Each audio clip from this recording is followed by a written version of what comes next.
2009년 11월 30일 북한 전역이 혼란에 빠진 그날, 저는 평양 중심부의 한 비밀 건물 지하에서 새로운 화폐 원판을 조각하고 있었습니다. 제 손끝에서 태어난 숫자와 문양들이 곧 수백만 장의 지폐로 인쇄될 예정이었죠. 하지만 그날 저는 몰랐습니다. 제가 만든 그 새 돈이 인민들의 평생 저축을 하루아침에 휴지로 만들어버릴 줄은요. 저는 김성철 조선민주주의인민공화국 조폐국 소속 1급 조각사였습니다. 국가가 신뢰하는 핵심 인력이자 절대 탈북할 수 없다고 여겨지던 사람이었죠. 보위부는 제게 말했습니다. 동무의 손은 공화국의 재산이요. 맞습니다. 제 손은 국가의 것이었고 제 눈은 국가 기밀을 보는 것이었으며 제 입은 평생 침묵해야 하는 것이었습니다. 하지만 3년 후인 2012년 저는 그 모든 것을 버리고 두만강을 건넜습니다. 이 이야기는 실제 증언을 바탕으로 재구성한 것입니다. 국가의 돈을 만들던 손이 어떻게 자유를 선택했는지 꽃제비 채널에서 그 이야기를 시작합니다. 이 영상이 도움이 되셨다면 구독과 좋아요 부탁드립니다. 저는 1975년 평양에서 태어났습니다. 아버지는 당 간부였고 어머니는 교원이었죠. 핵심 계층에 속하는 가정이었기에 저는 평양예술대학 조형예술학부에 진학할 수 있었습니다. 그곳에서 금속 조각과 정밀 새김을 전공했고 1998년 졸업과 동시에 조선중앙은행 산하조폐국에 배치받았습니다. 조폐국 근무는 최고의 특권이자 최악의 감옥이었습니다. 월급은 일반 노동자의 3배였고 배급도 끊기지 않았습니다. 하지만 출퇴근 때마다 3번의 검색을 받아야 했고 휴가는 1년에 단 1번, 그것도 보위부 요원의 동행이 필수였죠. 제 책상 뒤에는 항상 감시 카메라가 있었고 화장실도 혼자 갈 수 없었습니다. 제 일은 화폐와 우표의 원판을 조각하는 것이었습니다. 0.01mm의 오차도 용납되지 않는 정밀 작업이었죠.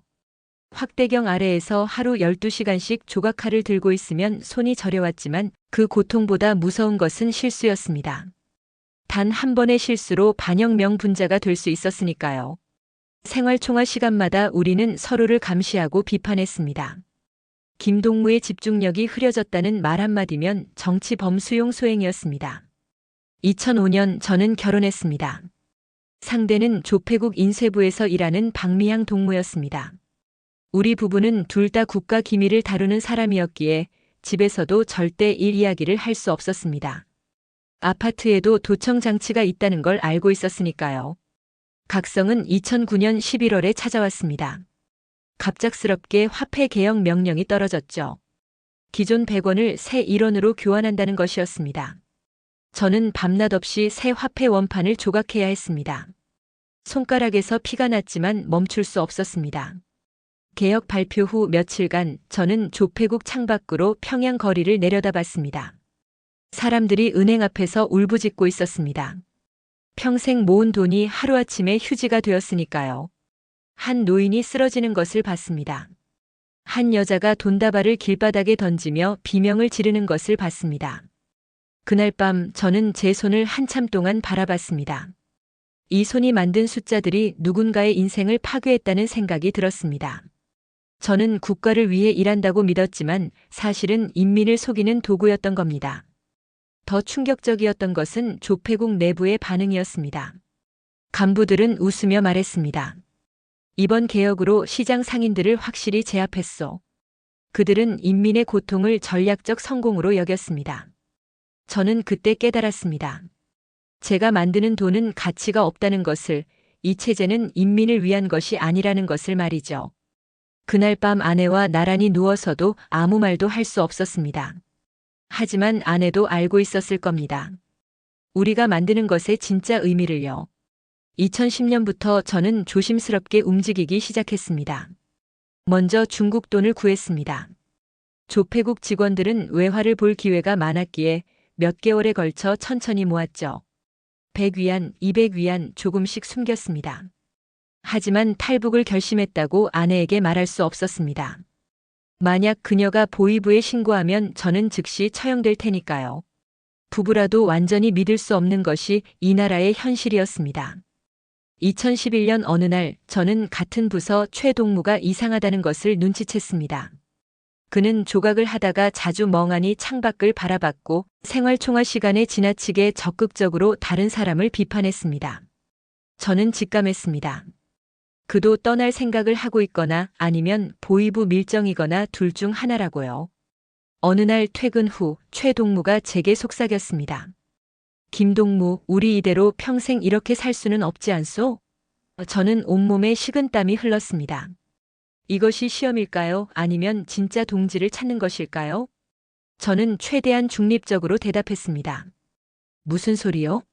우리는 공화국의 핵심 일꾼이요. 하지만 최동무는 제 눈을 똑바로 보며 말했습니다. 저는 더는 못 견디겠소. 우리가 만드는 이 돈이 무슨 의미가 있소? 그날 밤 저는 결정했습니다. 최동무와 함께 가겠다고, 아니면 최동무를 이용해서라도 탈출하겠다고 말이죠. 2012년 봄 저와 최동무는 은밀히 계획을 세웠습니다. 조폐국 직원의 탈북은 국가기밀 유출로 간주되어 가족 3대가 처벌받습니다.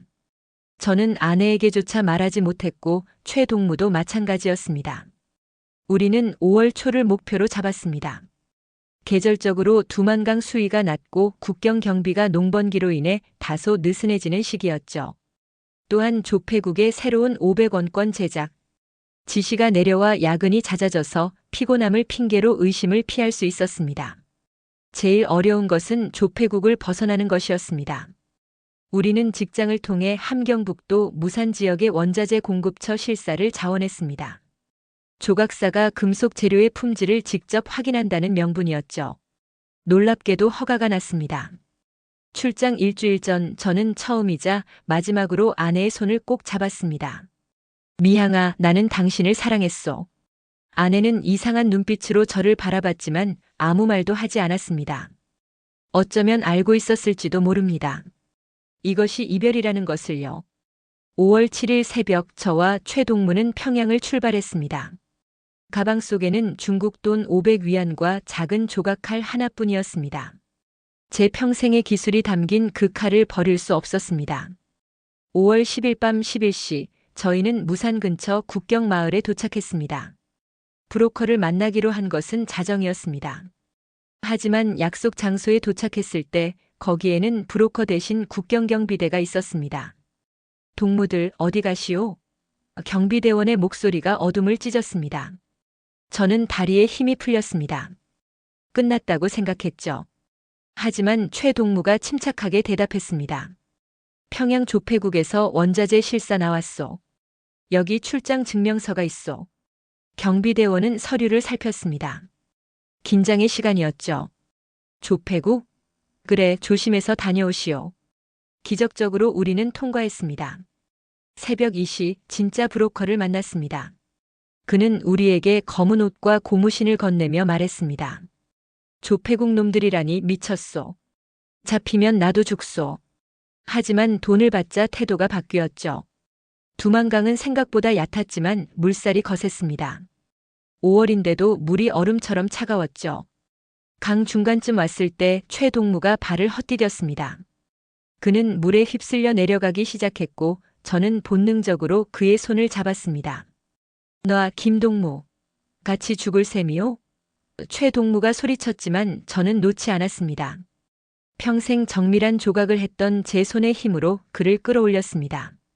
우리는 함께 중국 땅에 발을 디뎠습니다.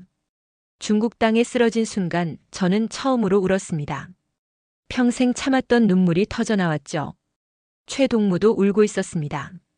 우리는 서로를 껴안고 한참을 울었습니다. 브로커가 우리를 데리고 간 곳은 조선족 마을의 허름한 집이었습니다. 그곳에서 우리는 석 달간 숨어 지냈습니다. 낮에는 숨고 밤에만 움직였죠. 브로커는 한국행 루트를 준비한다고 했지만 돈을 더 요구했습니다.